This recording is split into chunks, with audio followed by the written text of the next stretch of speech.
হিন্দু ভাইদেরকে আমার ডুমুরিয়া এই বাইকাছা তালা কোলারোয় প্রচুর হিন্দু ভাইরা বসবাস করেন, তাদেরকেও আমরা বলেছি এই কৃষ্ণ নন্দীর কাছে শুনলেন, তারা এখন বুঝতে শিখেছে সৃষ্টিকর্তার বিধান দিয়ে যদি সমাজ চলে হিন্দু মুসলিম সব ধর্মের লোকেরা নিরাপদ থাকবে। কি বলেন? আমার ওখানে হিন্দুরা নেতারা যখন এই বক্তৃতা করে গোড়ায়ের শাসন জারি হলে আমরা হিন্দুরা ভালো থাকবো, আমি তাদের প্রশ্ন করি আপনি বক্তৃতা করলেন কেন? বলে দাদা, আল্লাহ যেহেতু সকলের সৃষ্টিকর্তা, তিনি যে বিধান দিয়েছেন আমরা বিশ্বাস করি সেই বিধান যারা মানে তারা কখনো মানুষের হক কষ্ট করতে পারে না, দখল করে না, লুটপাট করে না, ডিসিআর কাটে না, মূর্তি ভাঙে না, হিন্দুদের সম্পত্তি দখল করে না। বিএনপি, জাতীয় পার্টি, আওয়ামী লীগ সব দল দেখেছি আমাদেরকে সবাই ব্যবহার করে ভোট দিয়েছে, আমাদের ভাগ্যের কোনো পরিবর্তন হয়নি। তাই তারা বলে আমরা এবার দাঁড়িপাল্লায় ভোট দিলে আমরা হিন্দুরা সবচেয়ে ভালো থাকবো। আমি তারার হিন্দু ভাইদেরকে বলবো, এইবার সব দলকে পরীক্ষা করেছেন, একটা বার পরীক্ষা করে দেখুন আল্লাহর বিধানের সব নেতৃত্ব আসে দেশটা কেমন চলে, এই পরীক্ষা করে দেখতে রাজি আছি আমরা।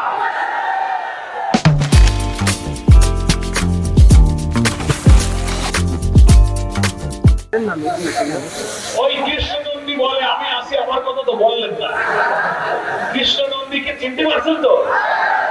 সে বলছে যে দাঁড়িপাল্লা এবার দেখা দিতে হবে দাঁড়িপাল্লা।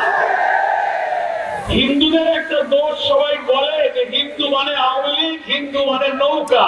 আমি বলি না, এবার হিন্দুরা দেখাবে হিন্দু মানে নৌকা নয়,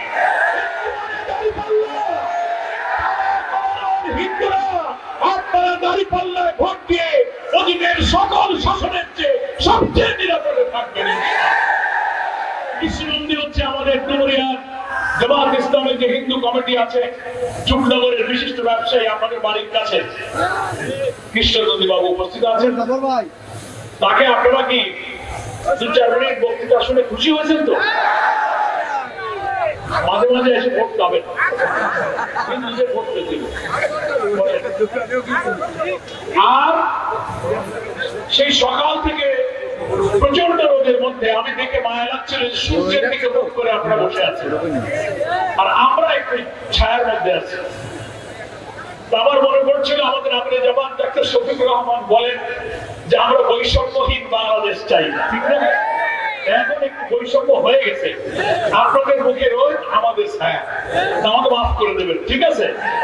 যদি ওইদিকে স্টেজ হইতো আমাদের মুখে রোদ থাকতো, আপনারা ছায়ায় থাকতেন, তাহলে ইনসাফের বাংলাদেশ হইতো, নাকি বলে? যাই হোক, দিনের জন্য কষ্ট হয়তো ওনারা মনে করেছেন এদিকে স্টেজ হলে ভালো হয়, ওদিকে মাঠে বসলে ভালো হয়, সেই জন্য ওনারা এটা করেছেন। তবে আমাদের দেখে আমার একটু কষ্ট হচ্ছিল। তো আল্লাহ তাআলা এই দিনের জন্য, দেশের জন্য, জাতির জন্য আপনাদের এই কষ্ট, এই কোরবানিকে আল্লাহ তাআলা কবুল করুন।